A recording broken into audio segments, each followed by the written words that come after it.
Bismillahirrahmanirrahim. Wassalatu wassalamu ala Rasulillah.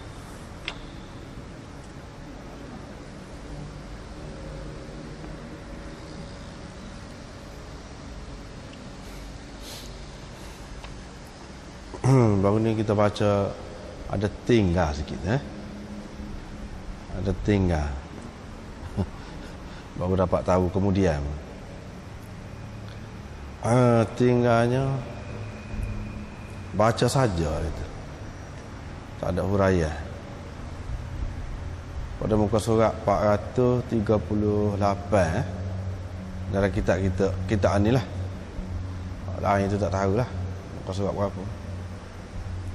438. Bab ma dzukira min dir'in Nabi sallallahu alaihi wasallam wa 'asahu wa sayfihi wa qadahihi dan seterusnya. Situ ada hak tinggal. Iaitu apa yang disebutkan, baca dah. Kita berhenti baru ni setakat bab qaulin Nabi sallallahu alaihi wasallam uhillat lakumul ghanaim. Sekat tu. Hak tinggal huraiannya iaitu bab ma dzukira min dir'in Nabi sallallahu alaihi wasallam wa 'asahu. Bab apa yang disebutkan tentang dir'in Nabi sallallahu alaihi wasallam, yakni baju besi Nabi sallallahu alaihi wasallam, tongkatnya, pedangnya, mangkuknya, cincinnya,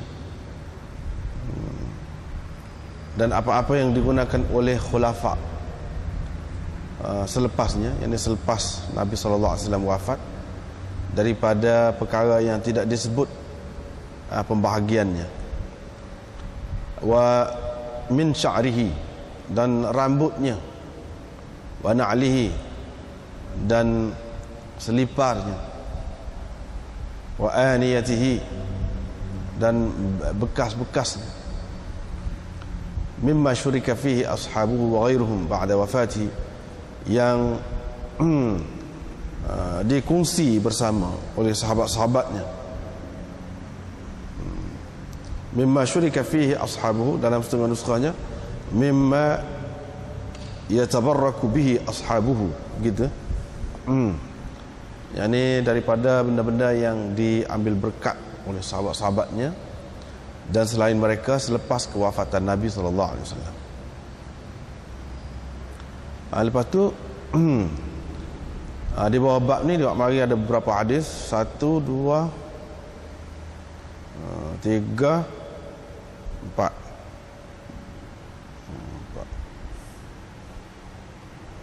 5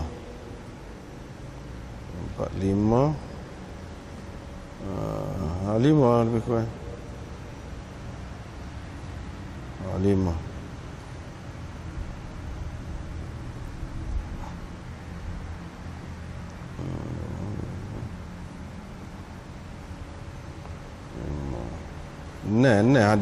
Hadis. 6 hadis yang dia mari dalam bab ni.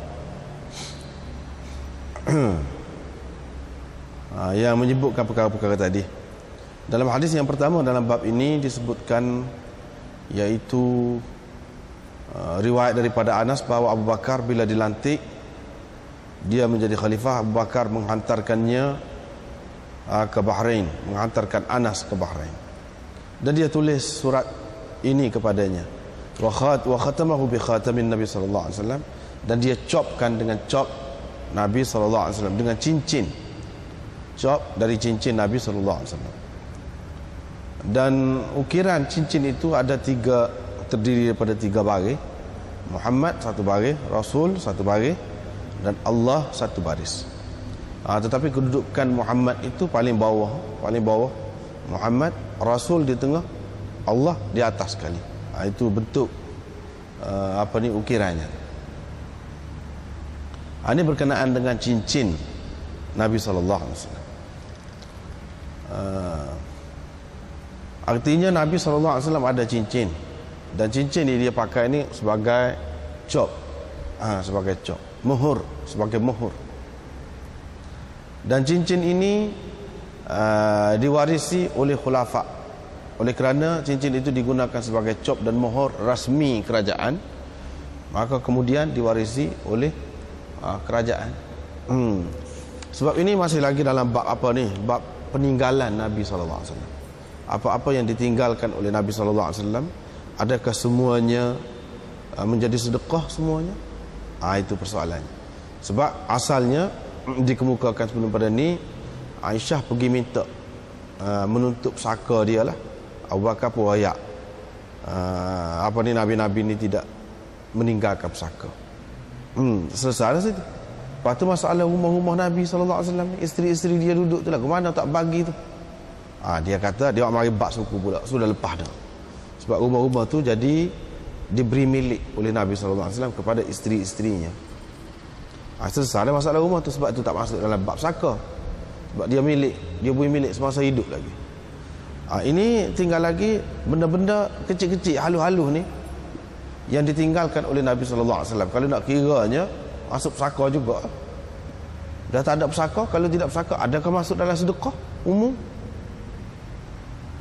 Kalau nak bagi kepada umum, berapa sangat harga dia? Jawabnya, Imam Bukhari nak cerita di sini, tidak semua yang ditinggalkan oleh Nabi SAW itu menjadi sedekah. Tidak juga.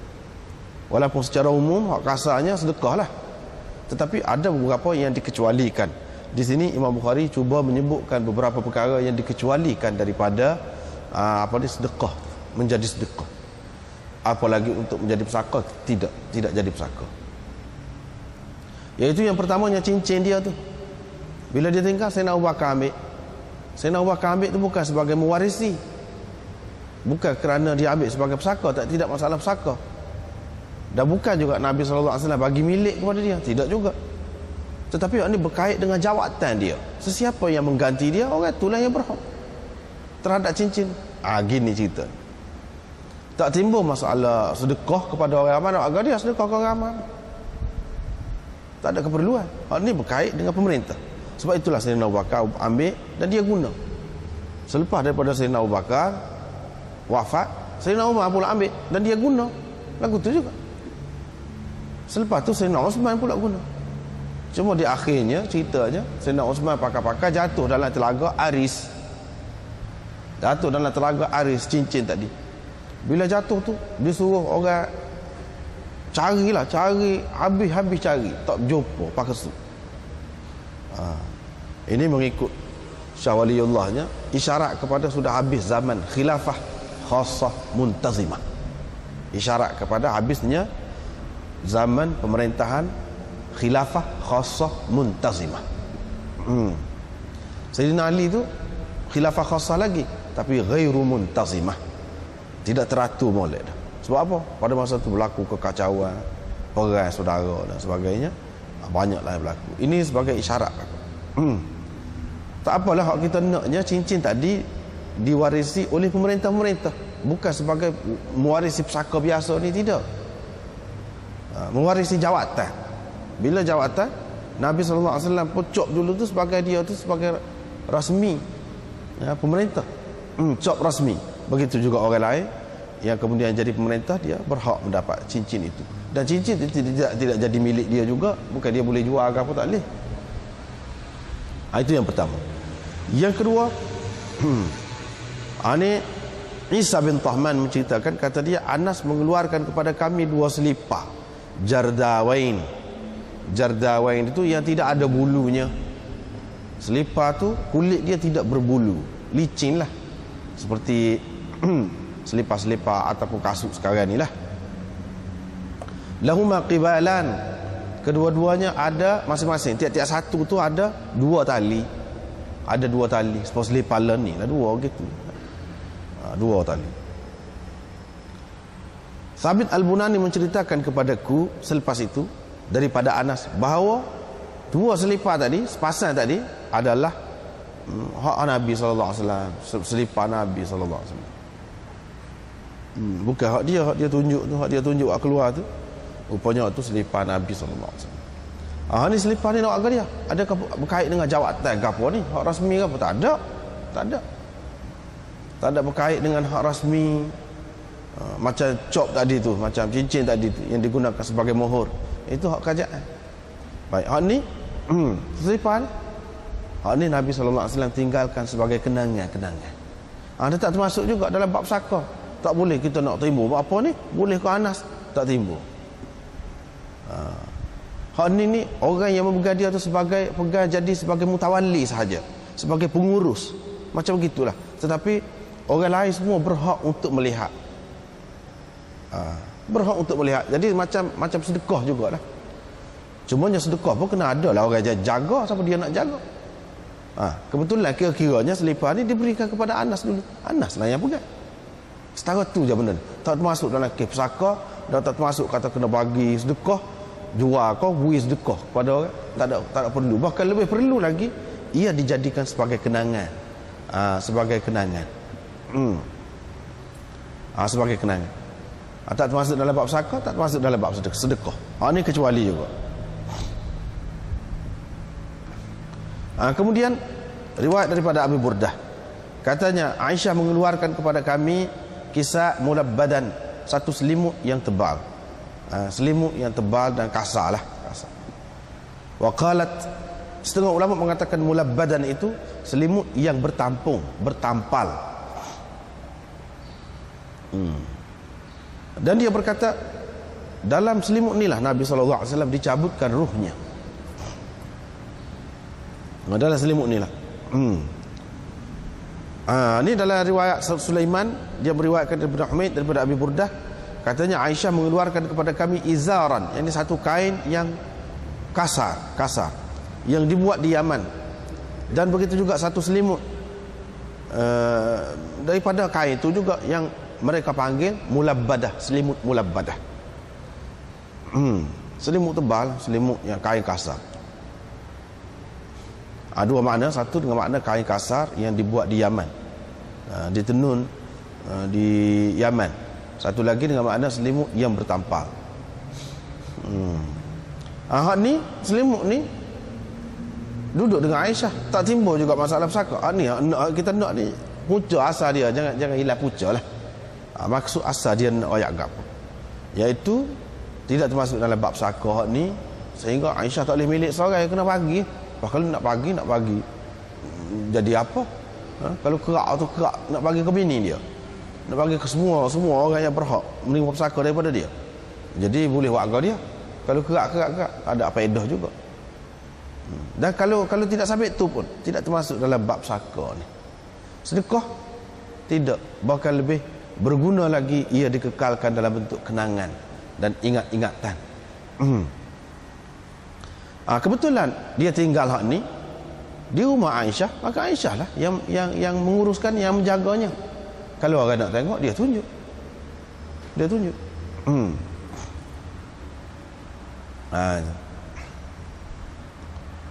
Inilah daripada hadis-hadis ini menunjukkan bahawa tak apa.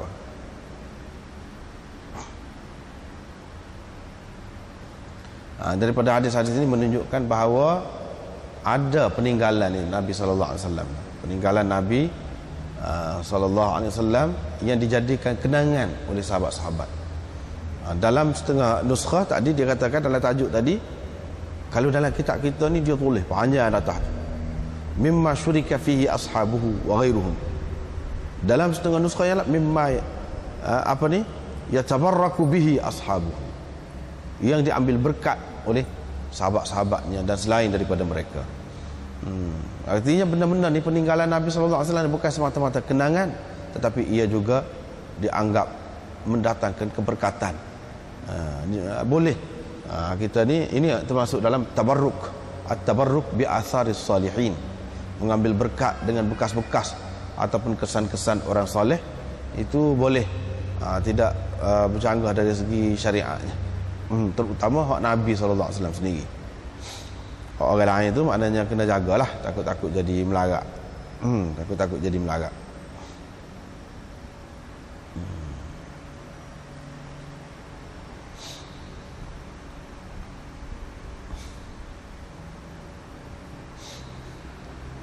Itu berkenaan dengan selimut ini ataupun kain. Dan seterusnya daripada Anas bin Malik, iaitu mangkuk Nabi sallallahu alaihi wasallam. Mangkuk Nabi sallallahu alaihi wasallam Mangkuk tu pecah akhirnya. Pecah. Lepas tu dia letak dalam tempat pecah tadi tu rantai daripada perak. Dia bubuh situ. Disambung. Kata Asim, saya melihat mangkuk itu dan saya pernah minum menggunakan mangkuk itu. Ini menunjukkan mengambil berkat dengan peninggalan Nabi SAW dan peninggalan orang-orang soleh. Orang-orang soleh boleh, tidak salah. Kita menganggap anda ambil berkat tu tak apa. Orang-orang soleh.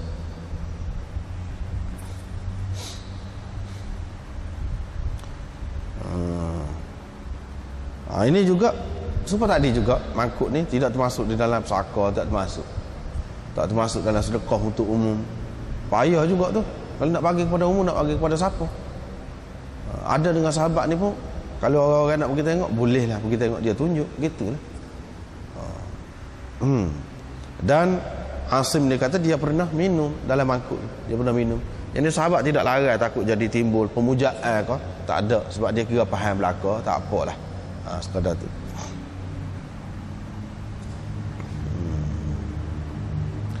Seterusnya ini yang ketiga. Yang keempat, yang keempatnya Ali bin Husain. Ali bin Husain ni siapa? Iaitu Ali, orang panggil Ali Zainul Abidin. Ali Zainul Abidin, anak kepada Sayyidina Husain. Ibnu Syihab menceritakan kepada ni Halhalah Ad-Du'ali bahawa Ali bin Husain menceritakan kepadanya, yakni bila mereka sampai ke Madinah dari sisi Yazid bin Muawiyah, selepas pembunuhan Sayyidina Husain bin Ali, Miswar bin Makhramah bertemu dengannya. Miswar bin Makhramah bertemu dengan Ali Zainal Abidin ini.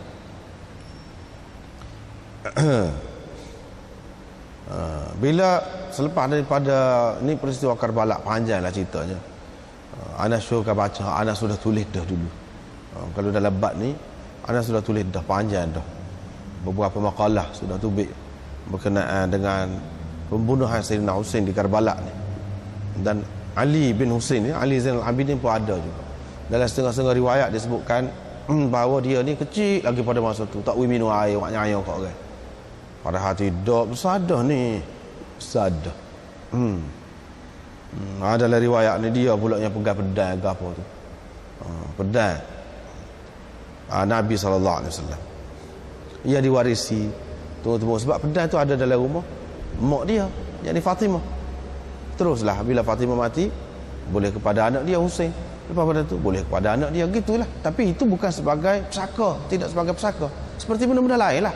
Mangkuk yang ada di rumah Anas, Anas bawa, Nabi SAW bagi ke, duduk dengan dia, gitu. Sebagai kenangan semua. Jadi dia kata bila mereka pergi ke Madinah, maknanya selepas daripada berlaku peristiwa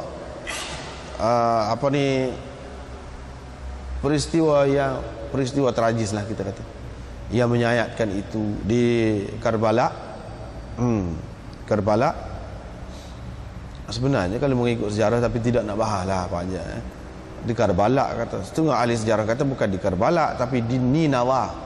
Di Ninawa sebenarnya berlaku peristiwa itu. Tapi banyak perkara yang dalam sejarah ni tak betul banyak dah.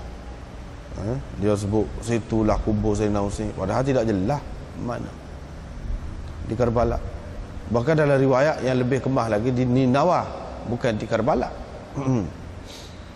Lepas tu diceritakan kubur Sayyidina Ali ni di Najaf ke apa, semua tidak diketahui, itu tidak jelas tu, tak betul tu.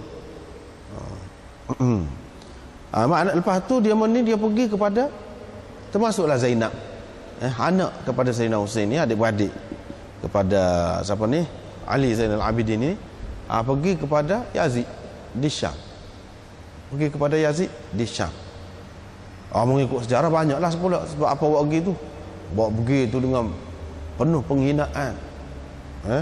Lepas tu orang bawa pergi kepala Sayyidina Husain. Bawa pergi setelah dijajak rata habis, rata negeri. Lepas tu akhir sekali bawa pergi depan Yazid. Bawa pergi depan Yazid. Abu Ubaidullah bin Ziyad pun cocok mulut. Itu gitulah yang diceritakan depan Yazid. Yazid tak kata apa depan demo-demo ni nak apa ni, menghina lagi demo ni, padahal itu cerita tak betul, tak ada pun lagu tu. Bahkan Zainab itu kakak kepada Sayyidina Husain ini, dia mati sana.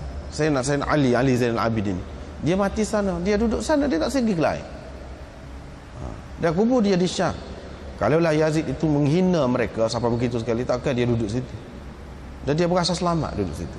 Yazid kata ikutlah nak pergi mana, nak pergi Madinah kau, nak pergi mana kau, dia hantar dengan selamat. InsyaAllah dia akan hantar ikut mana saja nak pergi. Dan dia tanya Ali Zainal Abidin, kalau nak duduk sini pun tak apa, kalau nak pergi Madinah pun tak apa. Ali Zainal Abidin memilih untuk pergi ke Madinah, maka dia pergi ke Madinah. Pergi ke Madinah. Bila dia pergi ke Madinah, Miswar bin Makhramah, seorang sahabat ni, dia pergi jumpa dengan Ali Zainal Abidin. Faqala law hallaka ilayya min hajatin ta'muruni biha. Kata Ali ni, adakah apa-apa hajat yang kau nak perintah saya buat? Sebab Ali ni dia lebih muda lagi nak banding dengan Miswar ni. Miswar ni sahabat. Ni dia tidak sahabat. Ali Zainal Abidin itu tidak sahabat. Jadi bila berhadapan dengan sahabat ni, dia beradablah. Ada apa-apa hajat yang saya boleh buat yang kamu nak suruh saya buat? Faqultu lahu, saya pun berkata kepadanya, la, tak ada apa hajatnya. Faqala lahu hal anta mu'tiyya sayf Rasulillah sallallahu alaihi wasallam? Adakah engkau akan memberikan kepadaku pedang Rasulullah sallallahu alaihi wasallam? Adakah engkau akan beri? Itulah kalau ada apa hajat. Kerana saya bimbang orang ramai ini akan menguasai engkau, akan mengalahkan engkau. Demi Allah, yang ini akan mengambillah daripada engkau. Demi Allah, kalaulah engkau berikan pedang itu kepadaku, tidak akan ada sesiapa pun dapat merampasnya dari aku, sehinggalah tercabut nyawaku, sehingga ke akhir hayatku. Yang ini aku akan jagalah sampai ke akhir hayatku, pedang itu. Yang ini pedang Rasulullah sallallahu alaihi wasallam. Hatta tublagha nafsi, sehingga ke akhir hayatku. Selagi hayat dikandung badan, mana aku akan jagalah pedang ini. Lepas tu dia pun cerita lah, Miswar bin Makhramah ni cerita. Ali bin Abi Talib ni cerita yang ringkas, dalam riwayat yang lain disebut detail lagi. Ali bin Abi Talib telah meminang nak menikah dengan anak Abu Jahal setelah dia ni berkahwin dengan Fatimah. Saya mendengar Rasulullah sallallahu alaihi wasallam berkhutbah di hadapan orang ramai. Kata siapa? Kata Miswar ini, di atas mimbarnya ini. Saya pada ketika itu sudah pun balik, kata Miswar. Dia kata, Fatimah itu sebahagian dariku. Aku takut dia akan teruji dalam agamanya. Dia akan terpesona dalam agamanya. Thumma dzakara sihran lahu. Ini kita sudah terjemah dah dulu. Dia pun sebutlah seorang menantu dia yang lain, iaitu Abul As bin Ar-Rabi'. Abul As bin Ar-Rabi' ni juruh anak Nabi sallallahu alaihi wasallam, Zainab juga nama. Zainab, ketika Abul As ni ditawan dalam perang Badar, begitu kasih sayang di antara mereka tu begitu kukuhlah, teguhlah kasih sayang tu. Walaupun Zainab pergi ke Madinah, suami dia duduk Mekah. Bila duduk Mekah ni, bila perang tu tak ada arah lah, terpaksa lah ramai-ramai kena pergi lah, moga duduk dalam masyarakat tu. Pergi perang dia kena tawan. Bila kena tawan, itulah Zainab dah kena tebus, kena bayar tebusan. Bila tak ada lain, Zainab pun bawa pergi kepada Rasulullah kalung yang ibu dia Khadijah dulu bagi kepada dia.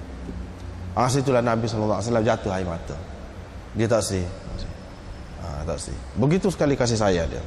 Dan Abul As duduk sana pun tak menikah-nikah, duduk ingat pada bini dia. Tak menikah-nikah. Sampai akhirnya dia memeluk Islam dan dia pergi ke sana. Duduk sekali pula sebagai suami isteri. Ya, anak dia ni pun, Zainab ni pun tidak menikah juga dengan orang lain. Ni dia sebut mana betapa baiknya menantu dia tu. Maknanya dia macam menegur Sayyidina Ali lah. Dia puji-puji perhubungan persemendaannya itu. Dia menceritakan kepadaku dan dia bercakap benar. Dia berjanji, dia menyempurnakan janji kepada aku. Aku tidaklah nak haramkan sesuatu yang halal. Bukan tak boleh menikah ni, menikah lebih daripada satu pun. Tetapi aku tidak boleh menghalalkan yang haram. Tak boleh mengharamkan yang halal dan tak boleh menghalalkan yang haram. Tetapi demi Allah, anak Rasulullah tidak boleh dihimpunkan sekali dengan anak musuh Allah. Itu sebenarnya tak boleh. Kalau dia nak menikah dengan orang lain tak apa. Ni pasal nak dengan Abu Jahal, anak seorang Nabi, nak jadi apa ni, kalau dia kita kata madu dengan anak musuh dia, tak boleh lah kata.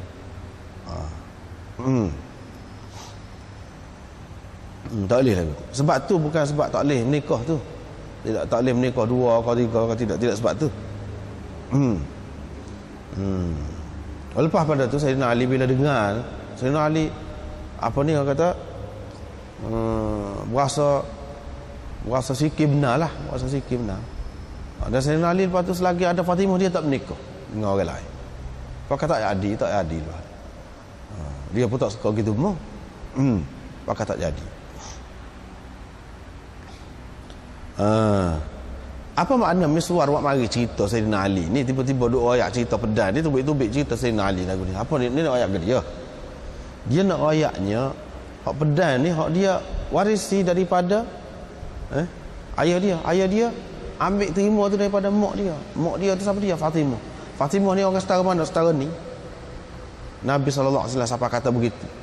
Dan Sayyidina Ali siapa tak menikah, selagi ada Fatimah tu tak menikah dengan orang lain. Maknanya orang yang istimewa lah. Orang-orang yang istimewa macam ni, mana barang-barang peninggalan dia tu patut kita simpan, kita jaga dengan sebaik-baiknya, sehingga kalau nyawa kita pun terancam, kita kena selamatkan benda-benda itu. Inilah asasnya. Asas. Kalau kita nak kata asas kepada apa? Asas kepada ni, kalau dia kita muzium. Asas kepada muzium. Muzium tu pun orang simpan barang-barang lama juga lah, barang-barang bersejarah, barang-barang orang-orang yang istimewa, orang-orang yang penting. Orang yang biasa-biasa tu tak simpan. Simpan walaupun nyawa tergadai, kena jaga. Apa lagi lah hak ni lah, hak Rasulullah SAW. Supaya apa? Supaya dapat dilihat oleh orang kemudian, dapat dilihat oleh orang kemudian, menjadi iktibar kepada orang kemudian. Kalau kita pergi ke muzium, tak tengok banyak perkara lah kan.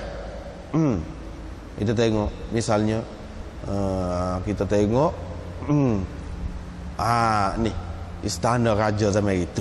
Kita tengok istana raja zaman itu, tilam dia, tika dia, apa lagi lah barang-barang lain. Kita dapati hamparan dia tu tika aja. Tika. Tapi tika pun pada masa tu nyoh bukan main dah. Orang biasa tak boleh nak beli tika tu pun tak boleh. Mana duduk atas tanah ya kira-kiranya. Duduk atas pasir. Hak pakai tika ni raja benar. Pakai tolon ni bukan tika. Orang biasa pakai kapek benar. Dalam rumah. Itu pengajaran tu, pengajaran cuba ambil iktibar tu. Ambil iktibar. Nyoh benar dah kita pakai kapek lah ni. Kita tak tahu lagi Tuhan nak pergi lagu mana akan datang. Kau orang kemudian daripada kita. Dia pun kata, orang sampai dulu setara ni ya dia. Nyoh dah ada basikal sebutir tu kan. Sebab kita learn ni nyoh dah ada kereta tu. Takut akan datang ada kapal terbang sebutir seorang pun tak tahu. Orang biasa. Kalau dia mari tu raja pun tak ada, kereta pun tak ada, raja pun. Ada pun kereta lembu. Ada je. Sangat tu lah. Itu. Apa pengajaran? Kita tak boleh nyoh. Tak ada kelebihan apa pun dunia ni. Hanya kebanggaan buat sementara waktu, untuk semasa tu sajalah. Kebanggaan dia berasa besar ni, lebih daripada dia, sehingga orang nak duduk atas tika dia pun tak boleh duduk misalnya begitu mana. Sehingga orang nak duduk atas kapek dia pun tak boleh. Begitu sekali siapa balah masa muka nak siapa sikit je tumpah gula atas kapek siapa gitu mu. Benda tu benda akan hilang dengan gitu, kemudian jadi buruk, orang letak dalam muzium. Kalau nak letak, kalau tidak apa aja lebur gitu. Lepas tu pengajarannya kau dia, hak tu hak dunia. Hak dunia ni pun kita tak tahu lagi akan datang ni nak lebih setara mana. Seperti mana orang sampai dulu 1000 tahun dulu tak boleh nak payah ni. Kemudahan seperti hak kita rasa sekarang. Tak boleh nak payah, tak terlintas di hati mereka. Tak terlintas di hati mereka. Usah kau nak terlintas hati bagai dalam syurga, bagai dalam dunia ni pun tak terlintas. Okey, hak 1000 tahun dulu. Usah kau 1000 tahun dulu, beratus-ratus tahun dulu je. Tak terfikir dah. Bagaimanalah agaknya kita. Hak tu anaknya pengajaran orang Islam. Syurga tu, syurga. Hak syurga tu lagu mana? Setara mana? Tak boleh nak fikir, tak boleh nak payah. Hak dunia ni kalau rasa lebih pun sementara saja. Semasa saja. Bukan sebenarnya lebih. Cuma perasan saja lebih. Dia perasan tika dia tu lebih. Hari-hari rasmi saja buka. Padahalnya tika orang kemudian tak, orang biasa pun tak sipakat. Satu lah dalam syurga ni istimewa. Tapi pada masa tu memang istimewa sungguh lah. Dalam dunia ni dianggap istimewa tu sebenarnya tidak. Tipu daya saja. Itu kelebihan muzium ni nak tengok. Kita boleh tengok macam mana. Kita boleh tengok capal Nabi. Kita boleh tengok buah gigi dia misalnya. Kita boleh tengok kalau ada lah misalnya. Kita tengok. Kita pun tengok. Oh, kemajuan orang panggil kemajuan rohani ni tidak bergantung kepada kemajuan benda. Kalau kita tengok katil dia, batal dia setara mana sangat. Nak banding dengan batalan ni, batalan ni bukan adalah plastik naik timbul selalu dengan sendiri ni. Nyunyuk tak kira lah batalnya. Orang biasa je pakai. Zaman dulu raja pun tidak pakai lagu tu. Raja, maharaja pun tak ada. Kalau nak pun tak ada. Benda tu tidak direka lagi. Pada masa tu. Bila kita tengok Nabi SAW ni, batal dia hanya apa ni, sabuk pokok kurma saja. Hak tu saja hak duduk dalam dia. Dalam batal dia. Luar ni kulit gitu sederhana. Ni orang panggil orang yang Allah SWT sayang kepada dia. Lagu tu kehidupan dia. Tidak kata orang kemudian dia lebih baik pasal apa Allah SWT bagi nikmat kepada dia.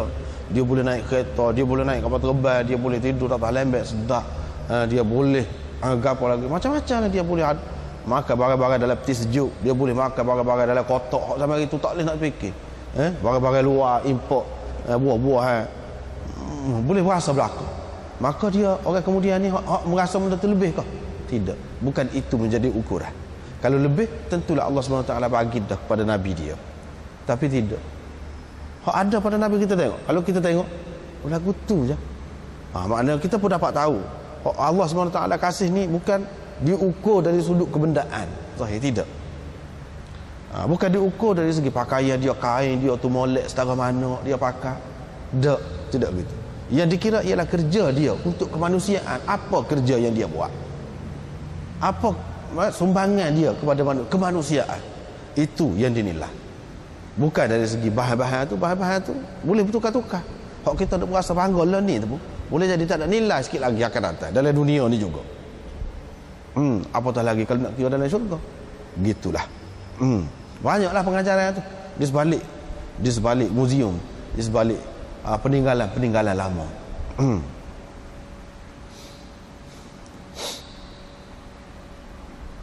Di sebalik peninggalan lama. Sehingga orang duk pergi buat kaji purba ni, pergi duk korek dalam tanah. Oh, dia kata sini dulu satu tamadun ni ada di sini ni. Dengan bangunan je begitu besar dia kaji.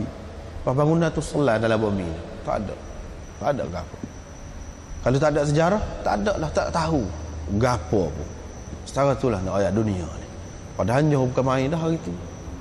Tempat kebanggaan, tempat majlis rasmi, tempat mengadap, tempat gapo, situlah.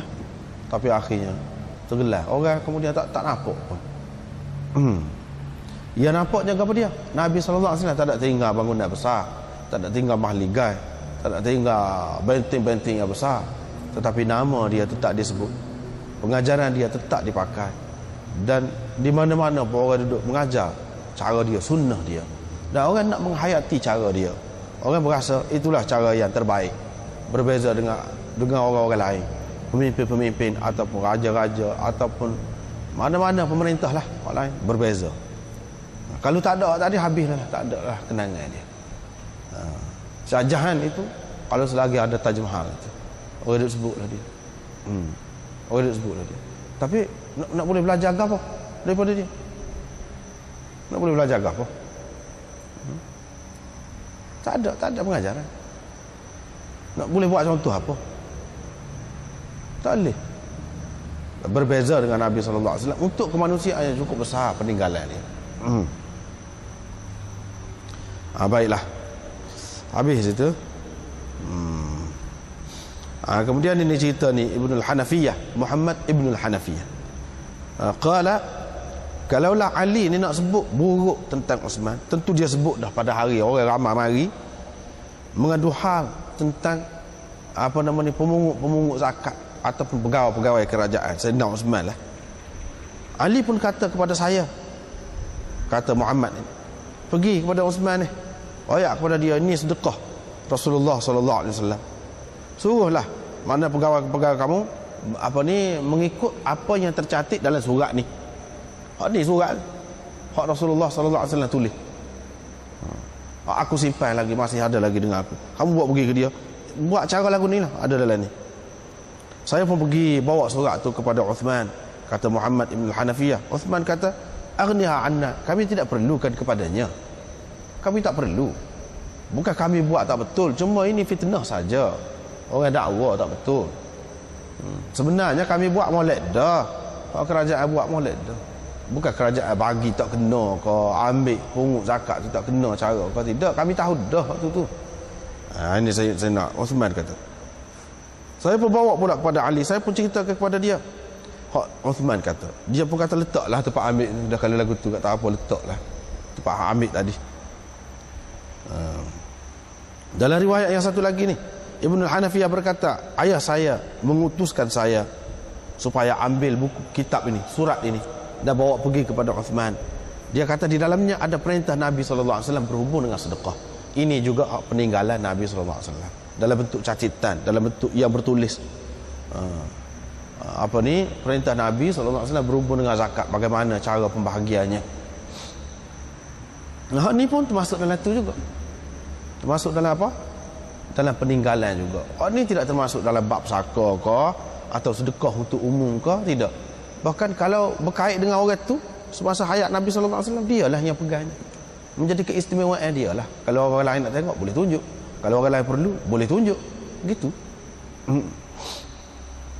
Ini pun jadi bahan sejarah juga.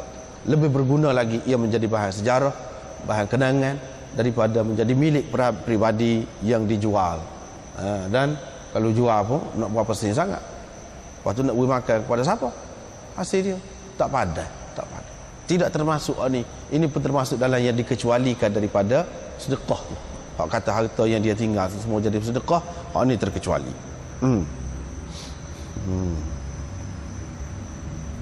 Surat sana. Surat tu dia ditulis, dia ikat dalam sarung pedang dia. Itulah surat. Ni ada pada Sayyidina Ali. Jadi di sini ada beberapa perkara yang dia sebut. Sebenarnya 9 perkara. Dalam terjematul bab tu sebut 9 perkara. Tapi melalui 6 hadis ini hanya 6 hadis, 6 perkara saja yang disebut. Hak 3 perkara lagi kepada dia? Ya tak ada. Itulah dalam, tengok cuba kita tengok. Tukat Nabi tak sebut, tukat. Rambut tak sebut. Dah bekas-bekas. Bekas-bekas tadi sebut dah.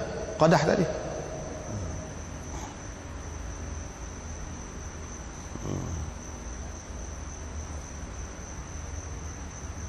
Baju Nabi SAW, baju besi tak sebut. 3 perkara. Baju besi tak sebut. Tapi dalam terjematul bab ada sebut. Dalam tajuk ada. Hadis yang dia mari ni tak ada. Sebut baju besi tak ada. Tungkat tak ada juga. Dan kemudian apa lagi? Rambut dia tak ada. Sebab apa Imam Bukhari dia kira memadai dah. Di tempat lain dia sudah mari dah hadis berkenaan dengan baju besi itu. Aisyah menceritakan bila Nabi SAW mati itu, baju besi dia tu duduk dengan Yahudi tergadah, dalam keadaan tergadah. Maknanya dia ada baju besi. Baju besi itu dalam keadaan tergadah. Apa tu tungkat dia? Riwayat Ibnu Abbas.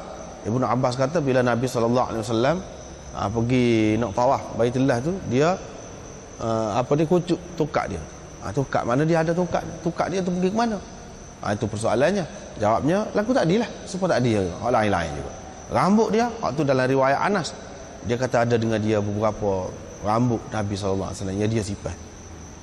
Hak ni semua ni tidak termasuk dalam bab saka, tidak termasuk dalam bab sedekah, apa termasuk dalam bab kenangan belaka, maka dia dikecualikan daripada sedekah. Tak termasuk dalam bab sedekah. Ma tarakna sedekah, apa yang kami tinggal jadi sedekah tu tak termasuk dalam bab tu. Habislah situ. Ini hak berkenaan yang kita tinggal baru ni. Habis itu. Kemudian bab qaulin Nabi sallallahu alaihi wasallam, "Uhillat lakumul ghanaim wa qala Allah azza wa jalla wa'adakumullahu maghanim katsiratan ta'khudhunaha fa'ajjala lakum hadhihi al-ayah fahiya lil 'ammah hatta yubayyinahu ar-rasul sallallahu alaihi wasallam." وبه قال حدثنا مسدد قال حدثنا خالد قال حدثنا حسين عن عامر عن عروة البارقي عن النبي صلى الله عليه وسلم قال الخيل معقود في نواصيها الخير الأجر والمغنم إلى يوم القيامة.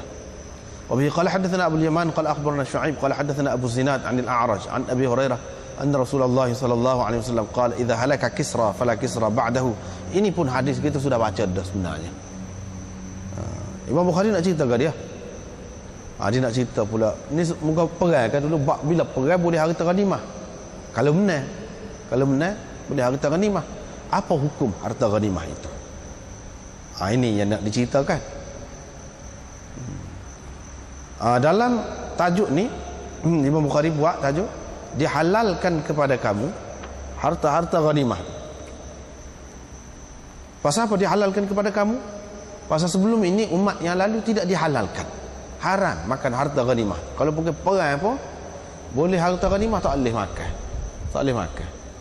Tak boleh ambil, tak boleh buat harta, tak boleh. Tetapi kepada umat Nabi Muhammad sallallahu alaihi wasallam dihalalkan.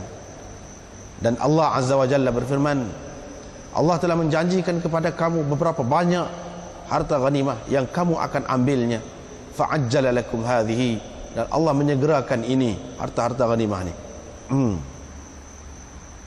Fahiya lil 'ammah. Ini asalnya kalau mengikut ayat ni, ta'khudhunha, kamu akan ambil. Ni mana orang Islam akan ambil. Yani harta ghanimah ni akan menjadi hak orang Islam, hak umum. Ayat ini menunjukkan bahawa ghanimah itu adalah hak umum asalnya. Yani ayat itu masih mujmal lagi, perlu ditabyinkan oleh Nabi sallallahu alaihi wasallam. Maka Rasulullah sallallahu alaihi wasallam mentabyinkannya, menjelaskan apa maksud ta'khudhunaha, kamu tu siapa, kamu ambil itu. Kamu tu iaitu orang-orang yang pergi perang, yang terlibat dalam perang. Bukan orang tak terlibat dengan perang tu boleh, tidak. Yang ni asalnya orang pergi perang, ataupun yang ni mengikut ayat ni, wa'lamu annama ghanimtum min syai' fa anna lillahi khumsahu wa lirrasul wa lidzil qurban, seterusnya ayat tu. Kemudian dia amarilah hadis kepada Nabi sallallahu alaihi wasallam, sabdanya, kuda itu terikat di dahinya kebajikan, kebaikan, yaitu pahala dan ghanimah hingga ke hari kiamat nanti. Yani pada kenderaan itu ada perkara yang membawa kepada kebaikan, iaitu kalau kuda, hak kebaikannya kepada dia iaitu pahala dan dapat harta ghanimah. Kalau buat pergi perang, dapat pahala dan harta ghanimah hingga ke hari kiamat. Hak sini hak nak jaga dia al-maghnam tu lah, harta ghanimah. Khair, dia katakan khair, maknanya terikat di dahinya atau di jambulnya kebajikan. Khair itu dengan makna harta ataupun keuntungan di akhirat berupa pahala, keuntungan dalam dunia berupa ghanimah, harta yang boleh dinikmati dan dijadikan sebagai milik harta, dijadikan sebagai harta. Lepas tu dia sebut hadis Abu Hurairah pula, bahawa Rasulullah sallallahu alaihi wasallam bersabda, bila Kisra telah binasa, tiada lagi Kisra selepasnya, dan bila Kaisar telah binasa, maka tiada lagi Kaisar selepasnya. Demi Tuhan yang nyawaku berada di tangannya, kamu akan membelanjakan gedung mereka berdua di jalan Allah, Yang ni Nabi SAW sudah sebut dah, orang Islam akan dapat mengalahkan kerajaan Rum dan Parsi, sehingga harta-harta mereka itu menjadi sebagai harta ghanimah kepada orang Islam. Harta ghanimah kepada orang Islam. Dan hak ni akan dibelanjakan fi sabilillah, akan dibelanjakan. Nak belanja ni maknanya dia kena halal dulu. Kalau tidak, macam mana nak belanja? Ini menunjukkan, hadis ini menunjukkan halal harta ghanimah itu, baru boleh dibelanjakan. Kemudian riwayat daripada Abi Hurairah bahawa Rasulullah sallallahu alaihi wasallam bersabda, katanya bersabda, takaffalallah, Allah telah menjamin untuk orang yang berjuang di jalannya. Tidak ada sesuatu maksud lain yang mengeluarkannya selain daripada jihad di jalannya, dan membenarkan kalimat-kalimatnya, yakni ajaran-ajarannya. Yang pergi perang juga ni buat apa? Pasal apa ni? Membenarkan ajaran Tuhan, iaitu membenarkan kalimatnya. Allah jamin untuk dimasukkan orang itu ke dalam syurga atau mengembalikannya ke kediamannya yang dia keluar darinya, bersama dengan manala, apa yang diperolehinya berupa pahala dan ghanimah. Ini jaminan, jaminan Allah Subhanahu Wa Taala. Ini menunjukkan kelebihan berjihad fisabilillah. Kalau dengan ikhlas, maka Allah SWT akan memasukkan syurga, jamin masuk syurga. Kalau betul cara dia lah. Kalau tidak pun Allah SWT jamin buat balik ke rumah dia, bawa apa yang diperolehinya berupa pahala dan ghanimah. Artinya ghanimah itu sesuatu yang halal lah, yang boleh dinikmati, boleh digunakan apabila dapat. Au di sini ni, mana la min ajrin au ghanimah, salah satu kan dapat. Apakah maknanya kalau seorang itu nak pahala, dia tak boleh ambil ghanimah? Kalau dia dapat ghanimah, kalau dia ambil ghanimah, bermakna dia tak boleh pahala? Sebab au salah satu. Apakah bermakna begitu? Tidak. Ini orang panggil qadhiyah mani'atul khulu. Qadhiyah mani'atul khulu. Kalau dalam ilmu mantik, dia panggil qadhiyah mani'atul khulu. Qadhiyah mani'atul khulu maknanya tidak boleh tak ada salah satu daripada dua. Tak ada kedua-duanya, tidak mungkin. Ada kedua-duanya mungkin. Ada kedua-duanya mungkin. Tak ada kedua-duanya, tidak mungkin. Itu orang panggil qadhiyah mani'atul khulu. Dan dalam lagi depan dia tu, sama ada Allah SWT memasukkannya ke dalam syurga atau mengembalikan ke rumahnya. Di situ atau. Ni orang panggil termasuk dalam qadhiyah mani'atul khulu wal jam'i. Tak boleh tak ada kedua-duanya, tak boleh ada kedua-duanya sekali. Adanya salah satu daripada dua tu. Kalau mati masuk syurga, tak ada balik dah ke rumahnya. Kalau balik ke rumah tak mati, tak masuk syurga lagi. Nak kata ada kedua-duanya masuk syurga kata, lepas tu balik ke rumah kata tak ada aku tu. Ataupun tak balik ke rumah dia tak masuk syurga, tak ada juga aku tu. Makna antara dua tu lah. Ini orang panggil qadhiyah mani'atul khulu wal jam'i.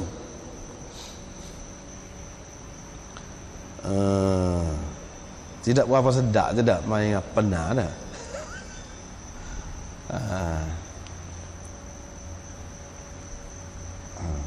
Tak boleh fakir kata.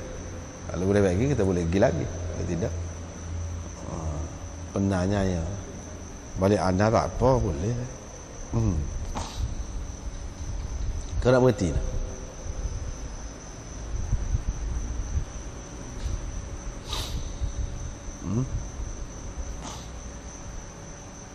Tu cerah tu. Bila pula cerah? Kau cerah dah tadi? Cerah dah.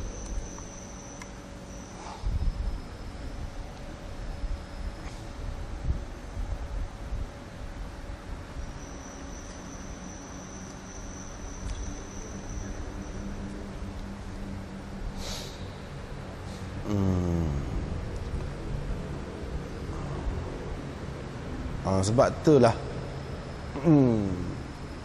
kata ngaji hadis ni, ngaji gapo pun mana sedaknya dia kena ngaji dulu, gua lain habis dah. dengan nahunya, dengan balarahnya, dengan mantiknya, sehingga bila orang sebut qadiyah mani'atul khulu pahalal, qadiyah mani'atul khulu wal jam'i pahalal.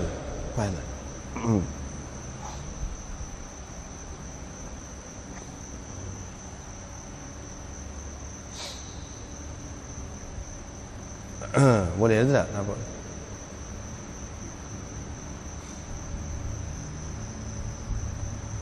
Baiklah. Seterusnya kita sudah baca dah dulu ni, baca dah. Cuma tidak hurah lagi ya. Terjemah dah. Riwayat daripada Hammam bin Munabbih daripada Abi Hurairah.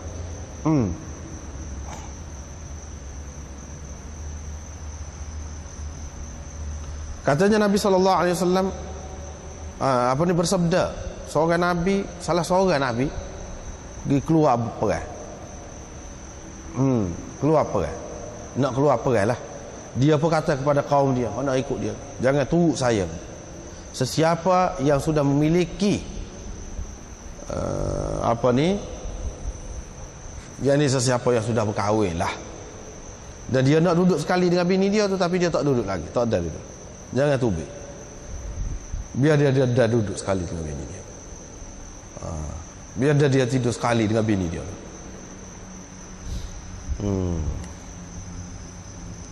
Jangan ada sesiapa yang turut saya, dia bina rumah, tapi rumah dia tak siap lagi, bumbung kau tak bubuh lagi. Jangan, biar siap dulu.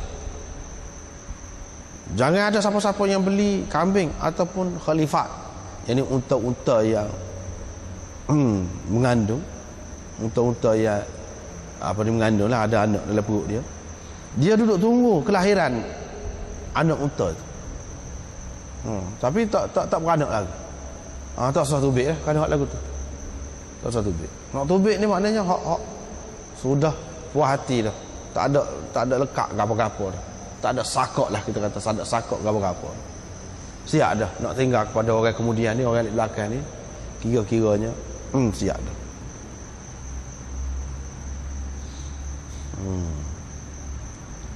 Dia pun pergi perang. Apabila sapak dekat satu kampung tu, dia pun masuk waktu asar. Fadana minal qaryah salat al-asr. Dan dia menghampiri kampung, satu negeri ataupun kampung pada waktu sembahyang asar ataupun dekat dengan waktu asar. Dia pun kata kepada matahari, innaki ma'muratun wa ana ma'murun, Allahumma hbisha alaina. Dia kata kepada matahari, engkau diperintahkan, dan saya juga, saya juga diperintah oleh Allah SWT suruh perang. Ya Allah, tahanlah matahari itu untuk kami. Maka ditahanlah matahari itu sehingga Allah fatahallahu alaih, Allah memberi kemenangan kepadanya. Dia pun kumpulkan harta ghanimah. Ini cerita orang sampai dulu. Lepas tu marilah, ia pun mari. Maksud ia tu api pun mari untuk memakan harta ghanimah tu, untuk membakar harta ghanimah tu. Makan tu maksudnya makan cara dia lah, bakar untuk membakar harta ghanimah tu, tapi tidak dapat dimakannya, tidak dapat dimakan oleh api tu. Faqala, Nabi tadi pun kata, ini ada penyelewengan ni di antara kamu ni, ada pengkhianatan ini. Mari biar bai'ah, tiap-tiap satu kabilah bai'ah satu orang daripada dia. Kalau nak itu belaka, nak salah perkataan belaka ramai, satu tiap-tiap kabilah mari seorang. Setiap kabilah satu orang. Lepas tu dalam ramai-ramai tu lekat tangan dia dengan tangan Nabi tadi. Bila salah lekat, lekat. Dia kata pada kamu, ni cerita Nabi-Nabi ni, dia istimewa, dia ada mukjizat. Pada kamu ni ada pengkhianatan ni pada kamu. Bukan maksudnya dia tu sendiri, mana puak-puak kamu. Pada kamu ni. Biar kabilah kamu hak khusus. Mula-mula ramai-ramai kabilah lain-lain. Lepas tu bila dia tentu dah seorang ketua dia tu lekat tangan tu, pada kamu ada pengkhianatan. Biar puak-puak kabilah kamu mari bai'ah dengan aku. Lepas tu bila mari salah seorang lekat tangan. 2 orang atau 3 orang lekat di tangan dia. Wana. Dia kata pada kamu ada pengkhianatan. Kamu yang berkhianat. Tak boleh lari dah. Mereka buat marilah. Bira'sin mithli ra'si baqaratin. Satu kepala serupa dengan kepala lembu. Dibuat dengan emas, dari emas. Kepala seperti kepala lembu tapi emas. Hak tu yang buat lari. Fa wada'uha. Dalam banyak-banyak harta ghanimah ni, mana-mana harta ghanimah tu kumpul dah setempat. Tapi api mari tak boleh makan. Mari tak boleh makan. Nabi ni kata, Nabi ni nama apa? Yusha bin Nun. Anak murid kepada Nabi Musa alaihi salam. Ni Fatan. Dalam apa ni riwayat Bukhari dulu nak pergi jumpa dengan seorang yang diberi ilmu laduni tu. Nabi Musa bawa sekali dengan dia ni Yusha bin Nun ni lah. Yusha bin Nun. Dia pun pada kamu kata dia. Bila tu buat marilah. Bila buat mari Hasan ni, api pun mari. Ambil makan. Maknanya bakar, hangus habis. Lepas pada tu. Kalau tidak tak hangus, tak makan. Kemudian Allah menghalalkan untuk kita harta ghanimah. Allah melihat kepada kelemahan dan kehinaan kita. Kelemahan dan kehinaan kita. Fa ahallaha lana. Dha'fana tu maknanya kelemahan dan kekurangan ataupun kelusuan kita. Fa ahallaha lana. Dia pun halalkan untuk kita harta ghanimah. Inilah cerita. Nabi SAW cerita ni dia tidak cerita saja. Dia buat lagu tu juga. Sebab tu Nabi SAW kalau orang menikah ke apa, dia tanya dulu, kamu tidur sekali tak? Duduk. Kalau tidak tak boleh. Okey, tidur sekali. Lagu ni lah dia buat. Nak suruh hati tu betul-betul tak ada terikat apa-apa dah. Puas hati.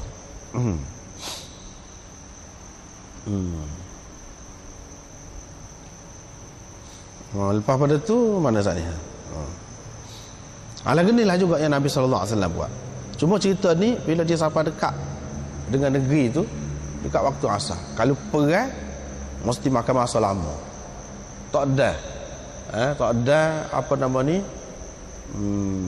tak ada nak sembahyang asar. Tak ada nak sembahyang asar. Dalam syariat dulu pagi petang sembahyang. Pagi petang. Tak ada nak sembahyang asar. Lagu mana dia kata? Wahai matahari, kata, engkau diperintah. Mana mu berjalan ni pun dengan perintah Allah. Aku pun mari perang dengan perintah Allah juga. Kalau begitu kena sama-sama tolong. Lagu mana? Ayat itu ya Allah tahanlah matahari itu. Tahan matahari. Bila begitu matahari berhenti. Hak ni sama ada sebelum perang ke atau selepas perang tu nak jatuh matahari lepas tu berhenti. Boleh jadi belaka lah, boleh jadi tidak jelas disebutkan di sini. Tetapi zahir dia hanya menunjukkan sebelum perang. Sebelum perang. Maknanya dia selesai semaya tu. Bila begitu baru pergi.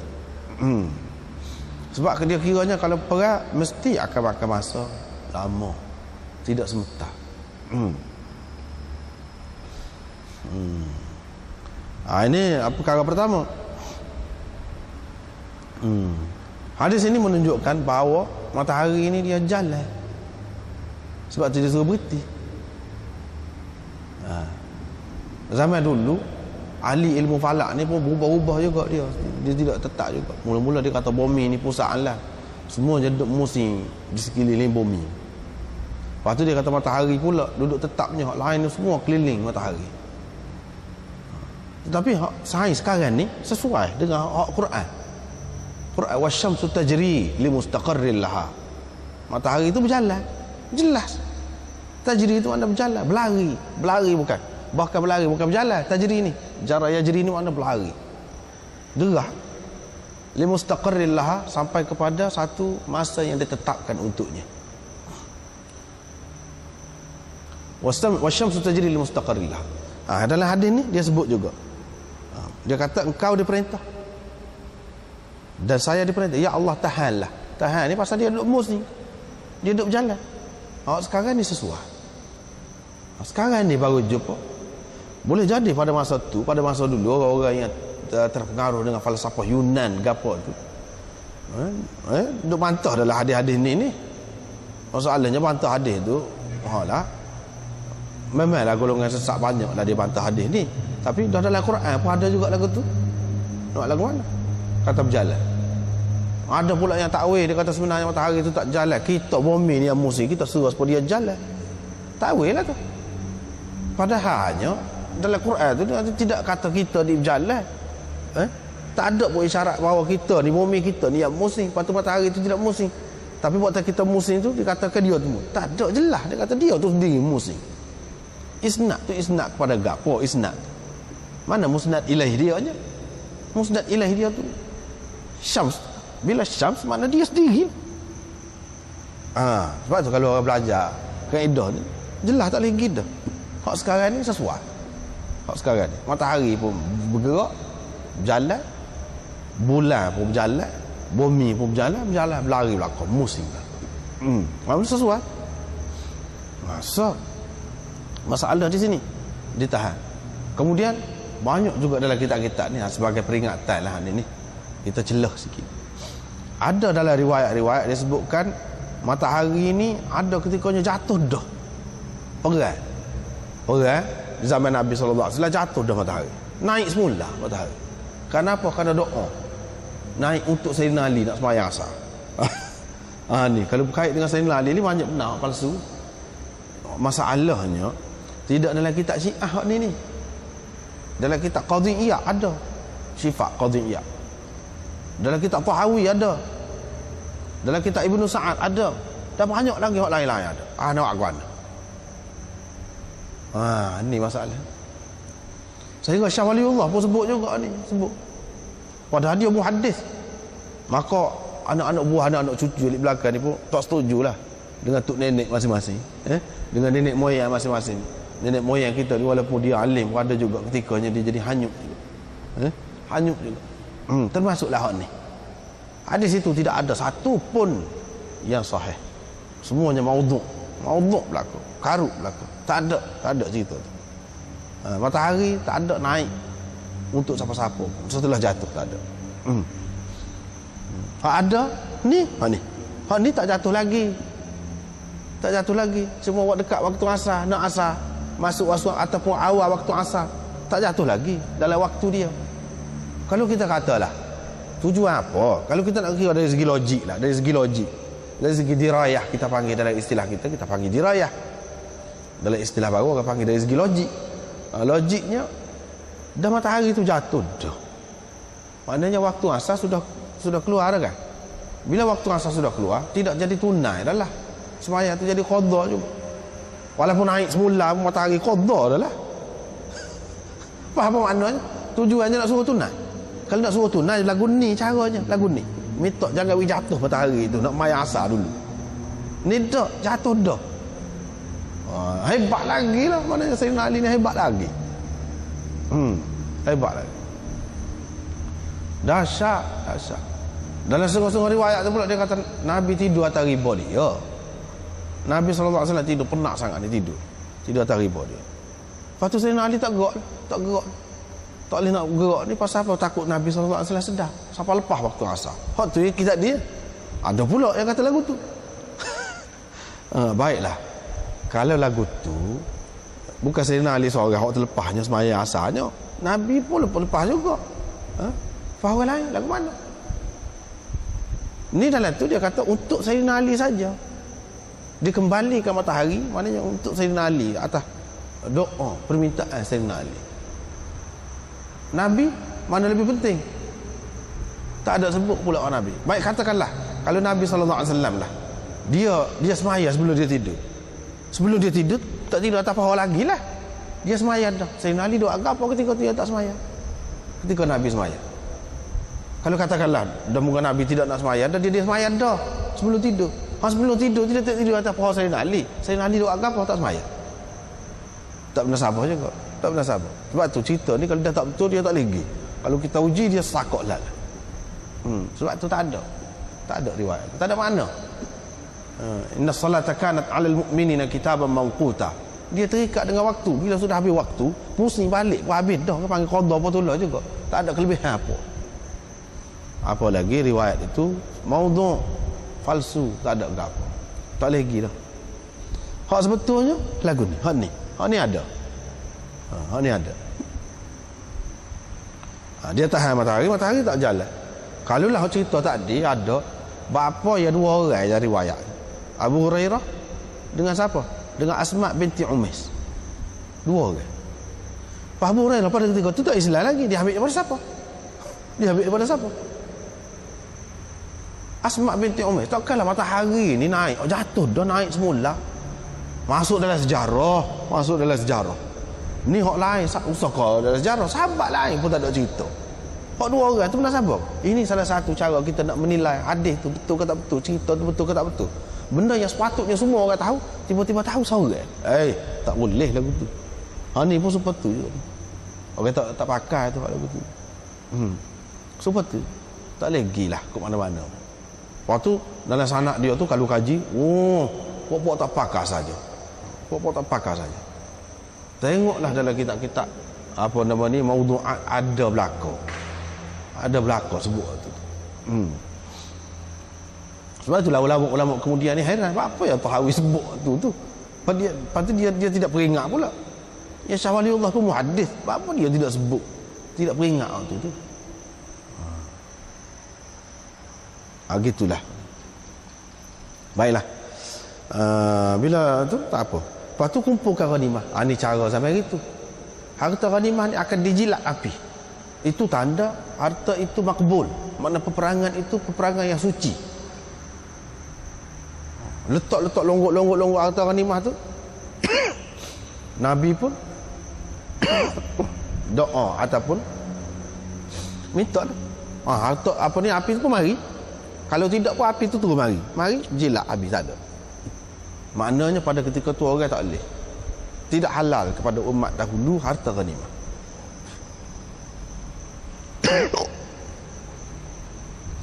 Tetapi kepada umat kita, Nabi Muhammad sallallahu alaihi wasallam dihalalkan.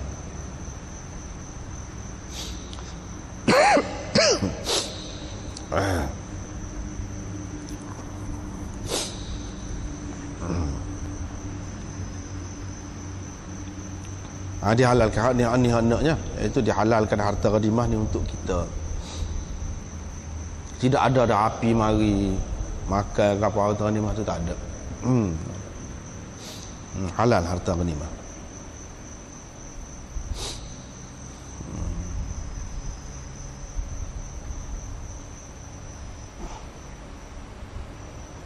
Orang Kristian dia kritik ni, padri Kristian ni, mana dia kritik orang Islam macam mana kata halal harta ghanimah, harta rampasan, ambil rebut, ambil rapah orang.